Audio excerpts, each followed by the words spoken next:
The ocean was endless, cold, and merciless the night my boss looked at me with trembling eyes and whispered that she didn't know if we were going to survive until morning. If you believe in kindness, second chances, and the power of unexpected human connection, take a moment right now to like this video, comment where you're watching from, share it with someone who believes in hope, and subscribe to the channel.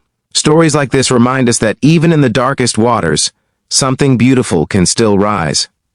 My name is Caleb Foster, and until that day, Olivia Hart was just my boss, the sharp, ambitious CEO of a tech startup based in San Diego, California. She was known for her icy composure, her tailored suits, and her ability to command a boardroom without raising her voice. I was just her operations manager, dependable, invisible, replaceable. That Friday was supposed to be simple. A short celebratory yacht trip off the coast of San Diego after we closed a major deal. A few executives had canceled last minute, leaving just Olivia, me, and the captain aboard a sleek 40-foot vessel cutting smoothly through the Pacific. The sky was painted gold and pink as the sun sank lower, and for the first time I saw Olivia without the walls she normally wore. She laughed when the wind tangled her auburn hair. She kicked off her heels. She looked human. None of us expected the storm. It rolled in fast, dark clouds swallowing the horizon, wind turning violent, waves slamming against the hull with terrifying force. The captain tried to steer us back, but the engine sputtered and died after a massive wave crashed over the deck. I still remember the sound of splintering fiberglass, the chaos, the screaming wind, the moment everything tilted. When I came to, I was choking on salt water, clinging to a floating storage crate in the middle of a raging sea. The yacht was gone. The captain was nowhere in sight, and about 20 feet away, fighting the current, was Olivia. Adrenaline erased every corporate boundary between us. I swam toward her, grabbed her arm, and pulled her toward the crate. She was shaking violently, her mascara smeared, her confident persona washed away by fear. Together, we hooked our arms over the crate and let the waves carry us. The storm passed as quickly as it had come, leaving behind an eerie, endless silence. Just open water, no land, no boats, no signal on our soaked phones. We drifted for hours under a merciless sun before the temperature dropped sharply with nightfall. The Pacific doesn't forgive mistakes. It doesn't care about titles or bank accounts. By midnight, the cold had seeped into our bones. Our teeth chattered uncontrollably. Olivia's breathing grew shallow and uneven. Hypothermia wasn't a distant threat. It was creeping in fast. That was when she looked at me, her voice barely steady, and asked if I would help her get warm. In another setting, those words might have carried awkwardness or implication. But out there, suspended between life and death, they carried only desperation. Survival. I nodded and shifted closer, wrapping my arms around her as we balanced against the crate. Our soaked clothes clung to us like ice. Her body was trembling so violently I could feel it through my own shivers. I told her to focus on breathing, slow, steady. I told her we were going to make it, even though I had no idea if that was true.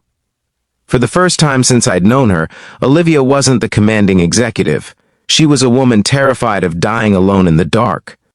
She began to talk, quietly at first, about her childhood in Portland, Oregon, about her father who had worked double shifts to send her to Stanford, about how she built the company from a one-bedroom apartment and lost relationships along the way because success demanded everything.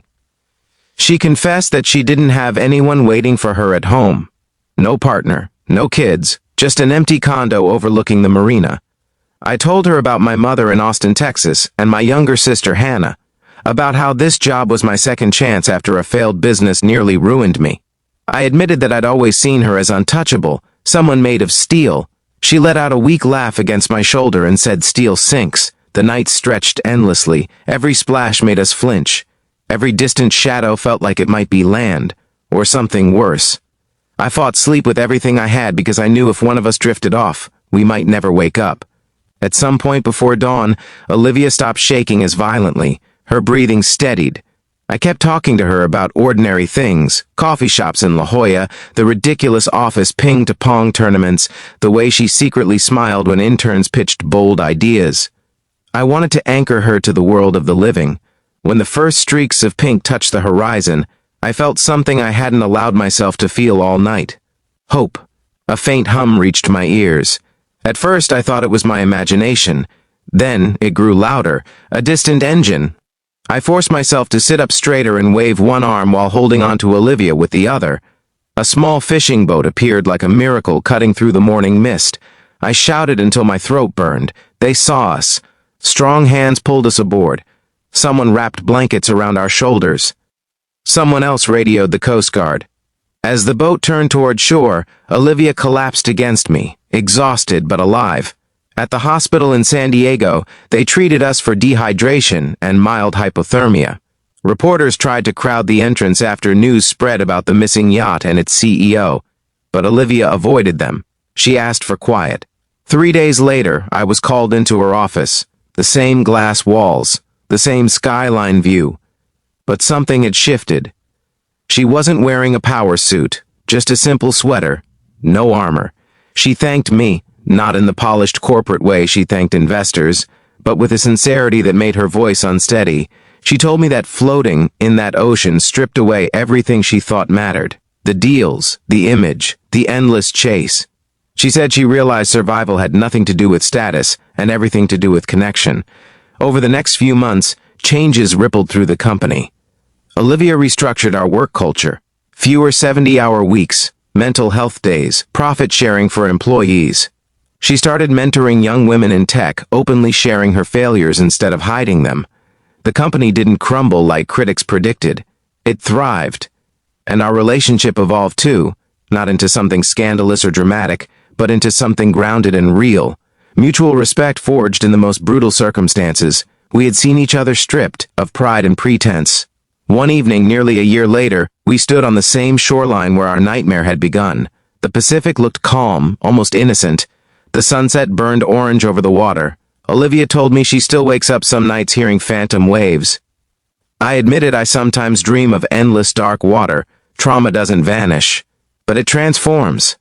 She had started volunteering with coastal rescue organizations, funding better emergency response systems. I had taken leadership training she personally encouraged me to pursue.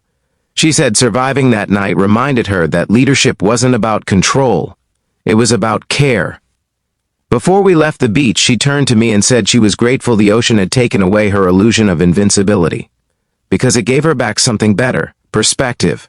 Life is fragile. Titles disappear in salt water. Money cannot warm you when the temperature drops and darkness surrounds you. Only human kindness can do that. If this story touched your heart even a little, please take a second to like this video. Share it with someone who needs a reminder that connection matters more than success, and subscribe for more real emotional journeys. And before this story ends, I have one special request. Comment the word hope below if you believe that even life storms can bring unexpected blessings. Because sometimes it takes being stranded at sea to understand what truly keeps us afloat. That night drifting in the Pacific, I thought I was holding my boss to keep her warm. But in truth, we were holding on to each other to survive.